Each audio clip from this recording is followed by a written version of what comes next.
Welcome to NewsRap Local. I'm your host, Justin Chapman. Thanks for being here.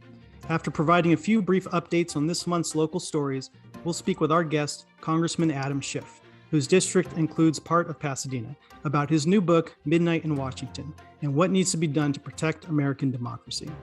But before we get started, let's check out these Pasadena media news briefs. The City Council's Legislative Policy Chair Council member, Steve Madison, decided to bring a potential campaign finance reform ordinance back to the City Council committee next month.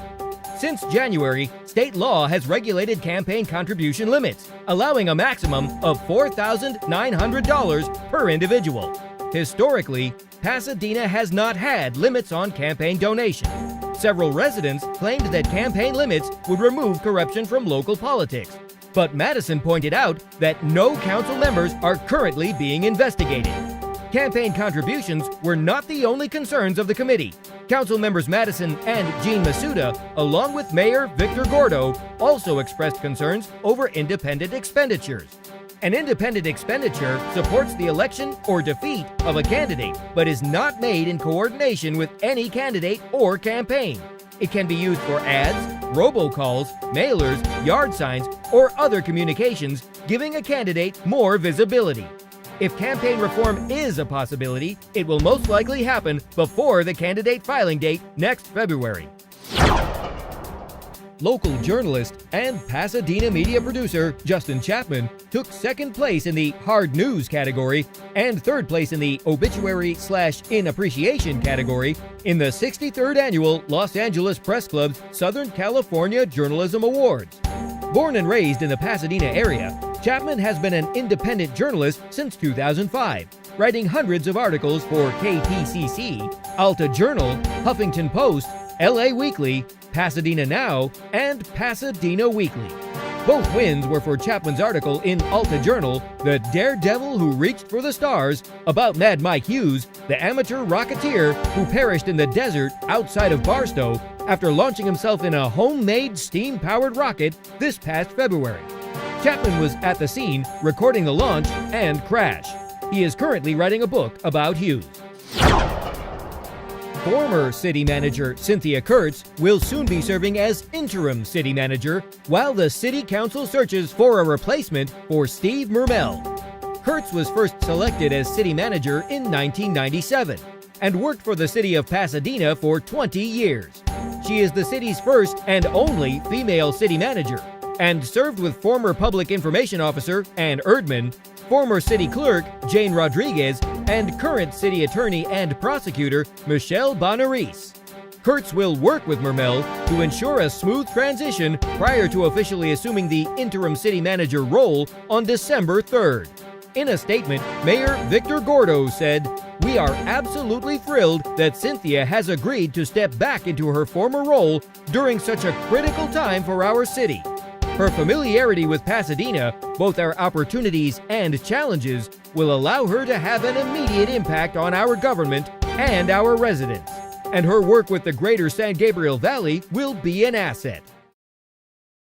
City Councilman John Kennedy wrote an open letter to his colleagues on the council and Mayor Gordo saying, quote, "The city's executive team is decimated by upcoming retirements and departures."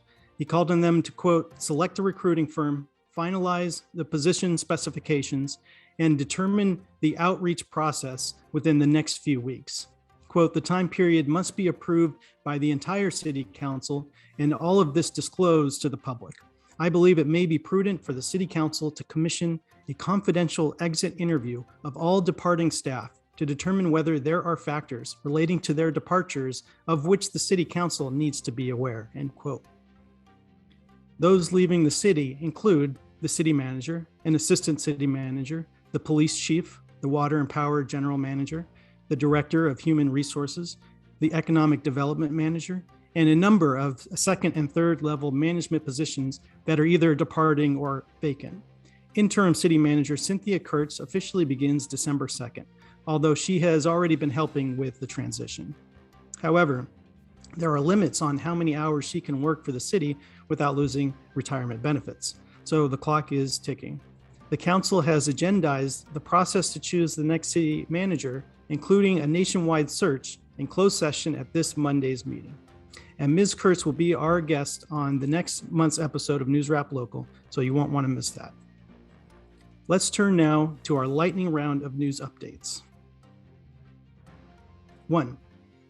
Pasadena's 11-member Civilian Police Oversight Commission held its first 2 meetings in recent weeks, the culmination of years, if not decades, of lobbying on the part of the community to establish such a body to provide oversight of the Pasadena Police Department, following multiple fatal shootings of African American men going all the way back to Michael Zinzan's activism in the 1980s. During the first meeting, city staff laid out the commissioner's responsibilities, and those include reviewing categorical uses of force by officers, reviewing investigations of personnel complaints of bias-based policing, recommending changes to police policies, procedures, and training, and issuing subpoenas for non-personnel records. That's an important distinction. 2, Pasadena City Council rejected a $400 million proposal to construct a grade separation for the Gold Line, now the L Line, where it crosses California Boulevard. Metro originally allocated $105 million for the project in 2018 from money set aside for the 710 freeway tunnel project, which was canceled that year. City staff will create a list of potential transportation projects that the money can go to. 3, City Council held a public hearing to consider the Redistricting Task Force's recommended redistricting plan, which calls for slight changes to district boundaries, including moving 1,625 residents from District 6 to District 7 and 985 residents from District 7 to District 2. The report also forecasts major changes in the next 10 years due to the 710 freeway stub, increased housing created by new state laws, and other factors. City Council voted to continue the public hearing to this Monday, November 22nd. 4, City Council voted 5-3 to adopt new cannabis regulations that increase the number of cannabis retailers in District 3 and decrease the required distance between retailers from 1,000 feet to 450 feet. So far, only 2 cannabis shops have opened in the city. 5, City Council unanimously approved eliminating the 90-minute free parking in Pasadena parking lots in order to help repair the 9 parking structures in the Civic Center and Old Pasadena. Some are calling the move short-sighted, as it will likely discourage people from visiting and shopping in those areas at a time when local businesses need all the support that they can get. Beginning in July, the new rates will be $1 for the first 2 hours and $2 for each subsequent hour for parking, with a daily maximum rate of $12. 6, Brandon Lamar, activist and chair of the city's Human Relations Commission, announced that he is running for the City Council's District 3 seat, currently held by Councilmember John Kennedy, who is running for re-election in June. Meanwhile, City Council will consider a campaign finance reform ordinance later this month in response to a state law that caps individual campaign donations at $4,900. 7, Union workers of Unite Here Local 11 held a rally at the Rose Bowl and sent a letter to FIFA asking them to not consider the Rose Bowl as a World Cup 2026 venue until stadium workers have livable wages, affordable healthcare, job security, and other rights guaranteed by a union contract. 8, Pasadena's bad weather shelter will not open this winter for the second year in a row due to the pandemic. A limited number of motel vouchers will be provided and supplies will be distributed at the United Methodist Church, 500 East Colorado Boulevard. 9, the Department of Public Works has issued a request for proposals for work to be done on the Central Library, which was shuttered in May because a structural assessment found that most of the building would be vulnerable in an earthquake. The deadline to submit proposals is December 15th. And 10, the city of Pasadena has filed a lawsuit against Caltech over groundwater contamination caused by JPL's rocket research over the years, including chemicals such as perchlorate. 40% of the city's water supply comes from groundwater. In a statement, the city said it was, quote, compelled to file this lawsuit in order to ensure a continued safe, reliable, and affordable water supply.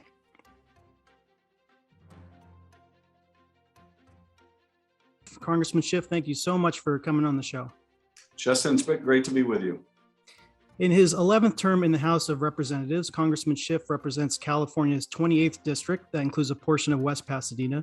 He currently serves as the chair of the House Intelligence Committee and as a member of the House Select Committee to investigate the January 6th attack on the U.S. Capitol. In 2019 and 2020, he oversaw the first impeachment investigation and trial of former President Donald Trump. He began his career in the U.S. Attorney's Office in Los Angeles as a federal prosecutor, trying such cases as the successful prosecution of the first FBI agent accused of spying for a foreign power, Richard Miller, for Russia. And his new book is Midnight in Washington: How We Almost Lost Our Democracy and Still Could. Congressman Schiff, what do you want readers to take away from this book, and how could we still lose our democracy? Well, thank you. It was very nice to join you. And the reason I wrote the book is to really sound the alarm about the fragile state of our democracy. Over the last 4 years, things happened that we would have never imagined possible in this country. As we saw the former president tear down one democratic institution after another, use the Justice Department to go after his enemies and to protect those who were lying to cover up for him, use the White House as a staging grounds for a Republican Party convention, profit from the office by selling hotel rooms at a local Trump hotel to Saudis who didn't bother occupying the rooms. And in so many other ways, stonewalling subpoenas, punishing whistleblowers, punishing inspector generals, really eviscerating so many of the guardrails of our democracy. And I want to explain how that happens, how good people that I served with in Congress came to surrender themselves so completely to the obvious immorality of the former president. And also prescribe what we need to do to keep our democracy alive. And do you think Donald Trump is going to run again in 2024? And if he does or not, what safeguards must be put in place so that people who believe the big lie that the 2020 election was stolen do not take over election infrastructure of counties and states and get in a position to do things like reject legitimate electors, for example? I do think he's running again. I think it would be intolerable to Donald Trump to watch someone else get all the attention. You can imagine if Mike Pence or Ron DeSantis or Nikki Haley or any of these people were suddenly the Republican nominee, how out of his mind Donald Trump would go. So I don't think he's capable of not running. I think it's pathological. And I think he poses an existential threat to our democracy, just as he did when he last occupied that office. And most dire at the moment is what you were describing, and that is the lesson that Donald Trump and his enablers in Congress seem to have learned from the failed insurrection, is that if they couldn't find a Secretary of State in Georgia, for example, who would come up with 11,780 votes that don't exist, as Donald Trump demanded of Brad Raffensperger, they seem determined to have someone in that position next time who will. And this is why our democracy is on such fragile ground, because too many people have been willing to capitulate to the immorality of the former president. And in the book, I go through, how that happened with Devin Nunes, Kevin McCarthy, with Jim Jordan, and so many others. How they came to essentially shed whatever beliefs, ideology, morality they had in the service of that president. You're on the January 6th committee, which recently, of course, referred Steve Bannon for criminal prosecution. He was indicted. Others have ignored subpoenas. Will there be further criminal referrals? And then how do you get the information you need from them? I think the indictment of Steve Bannon has had a very positive effect on the willingness of others to follow the law. People who don't want to be prosecuted the way he's prosecuted, and therefore are going to meet their lawful obligations. Now, that's not everybody, and I would expect that there may be others that we have to refer for criminal prosecution also. Look, for 4 years, the Steve Bannons of the world believed they were above the law. Steve Bannon was subpoenaed to come before my committee when the Republicans were in charge of it and refused to answer whole categories of questions, and he got away with it. And when he was later indicted for stealing money from Donald Trump's own supporters, stealing money that was supposed to be used to pay for a wall that Donald Trump once said that Mexico was going to pay for, Donald Trump pardoned him for stealing from his own people. So no wonder Bannon felt that he was above the law. But we have a Justice Department that once again is dedicated to the principle that no one is above the law. And that's a very important aspect of the rule of law. And when and what is the end game for the January 6th committee? When do you see it looking to wrap up its investigation, and what kind of recommendations can we expect to see? We certainly plan to finish sometime next year.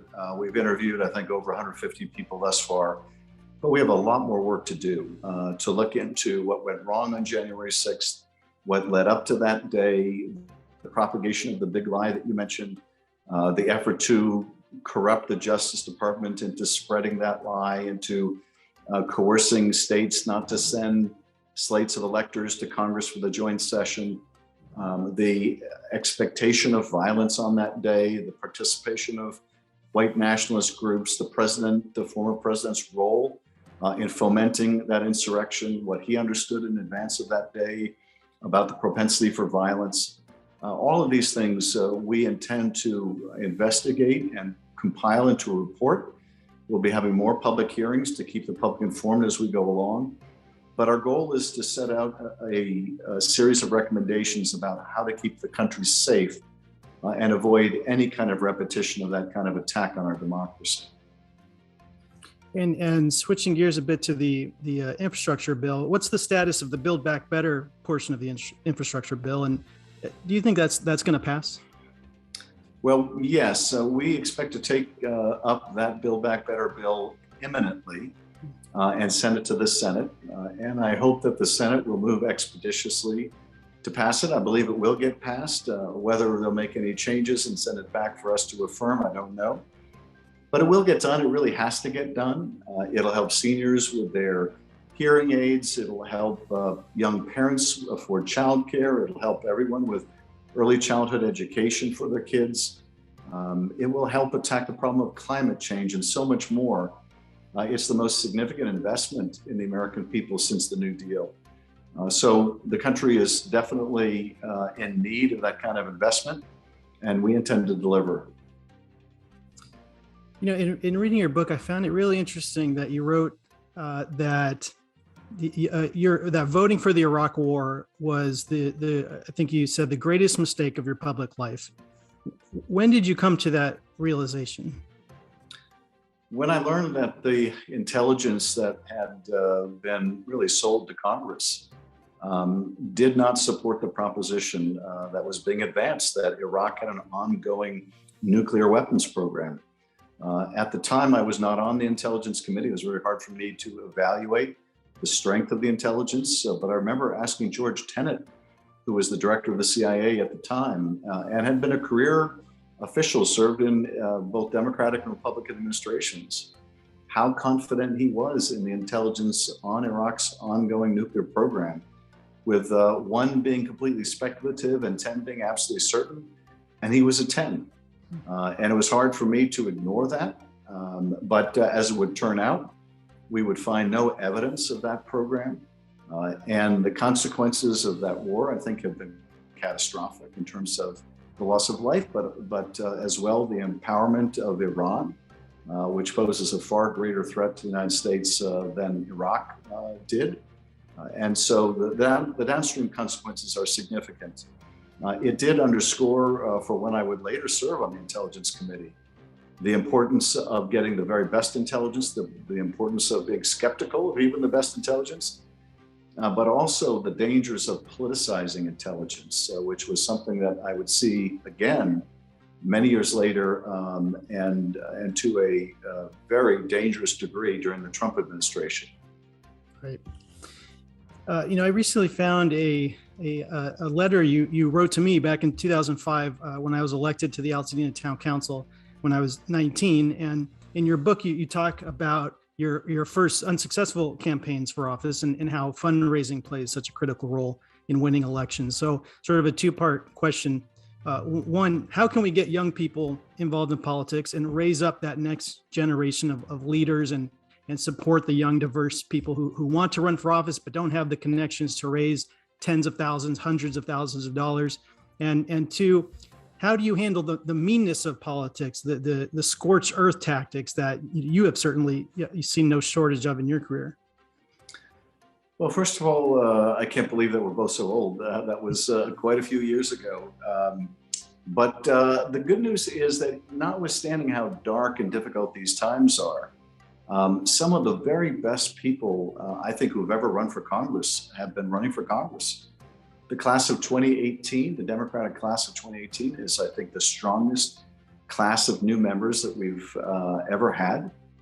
It's a very diverse class. It has a lot of people who served in the military, in the State Department and elsewhere. I think in the same way that people joined the service after 9/11 to defend the country, many decided after Donald Trump was elected and seeing the damage he was doing to the country that they needed to serve again, this time in public office. So I'm really reassured to see good, great, new young people running for office. Of course, not just for Congress, but for school board and city council and other important positions. I do think in terms of the campaign finance problem you mentioned that we need very serious campaign finance reform, which is why I'm a strong supporter of H.R. 1, why I've introduced a constitutional amendment to overturn Citizens United and permit public financing of campaigns. But finally, I would say in terms of, how have I dealt with all of the negative attacks and the presidential attacks and taunts and whatnot. It helps to have a thick skin, certainly, which I think I do. But it's gotten way beyond that these days to the point of recurrent death threats. And what really does concern me is those pushing the big lie right now, the former president, so many of my Republican colleagues in Congress, they are breeding distrust about whether Americans can rely on elections to settle our differences and to decide who should govern them. And if they succeed in persuading people that we can't rely on elections anymore, then what is left but violence? So what they're doing is really dangerous, and we are all seeing it reflected in the level of threat. And we have to put a stop to it. And I think the public needs to demand it of us, and we need to demand it of ourselves. That is a paramount concern I have right now, but I'm very, nonetheless, optimistic that we're going to get through this dark time. I think we are in crisis. It's hard to see how it ends. Sometimes it's hard to see if it ends, but it does end. This too shall pass. But what we do right now will determine how quickly it passes. And so we all have a role to play right now. I'm really interested in the so-called Havana Syndrome, where U.S. diplomatic personnel abroad are experience all kinds of severe symptoms, headaches, other things. It seems like some kind of we don't know for sure, but some kind of like microwave weapon attack. What is going on there, and what's being done about it? The short answer is we still don't really know. We are devoting a lot of our resources, time, and attention to getting to the bottom of that. What's causing these anomalous health incidents, where people are suffering serious traumatic brain injuries and other symptoms, and we still don't really have a definitive answer. I can tell you that we're doing a lot better in making sure that the people who are affected get the help that they need, the treatment that they need, the guidance that they need. In the beginning, I think they weren't taken seriously, and that was a catastrophic error. But I think that much has been corrected, and there are, I think, no higher priorities in the State Department and among the intelligence community to get to the bottom of this. But at this point, I still don't have a good answer. Mm-hmm. And then finally, what's next for you? Do you want to run for Senate if that seat opens up? Is there another office you have your eye on? Are you a House lifer? What are you looking forward to next? Well, my plan right now is to run for re-election, and of course, we're all waiting with bated breath to see what the new district lines look like. Maybe you'll be my constituent again. That would be wonderful. But beyond that, it's hard for me to look too far. My father gave me some good advice when I was young. He said, if you're good at what you do, there will always be a demand for you. So I think probably the best politics is just trying to be good at what you're doing and let the future take care of itself. So that's my strategy. But I will keep you informed of any future plans when I make them. Great. Well, the book is Midnight in Washington, Congressman Adam Schiff. Thank you so much for coming on the show. It's a pleasure. Great to see you again. You too. Take care. You too. Before we go, here is this month in Pasadena history. It was this month in 1885 when a mob of 100 white men burned down a Chinese-owned laundry on Mills Place, then called Mills Street, in present-day Old Pasadena, assaulted Chinese workers and hurled racist obscenities at them, drove Pasadena's roughly 100 Chinese citizens from the city, issued threats of a mass lynching, and were never arrested or charged or publicly named. Shortly after the riot, a resolution was passed by Pasadena officials barring those of Chinese descent from living in the area near Orange Grove and Lake Avenue between California and Mountain Streets. Local historian Matt Horman brought this story to light in 2015, and recently, the Pasadena Human Relations Commission has initiated a process to consider amending a commemorative plaque at the site to recognize that the fire was started by a racist mob. Thank you all so much for joining me for this episode of NewsRap Local with Justin Chapman. Tune in every third Friday of the month at 5 p.m. Pacific. Learn more at pasadenamedia.org and justindouglaschapman.com. Sign up for my monthly email newsletter to get updates on my work by visiting justinchapman.substack.com. See you next month.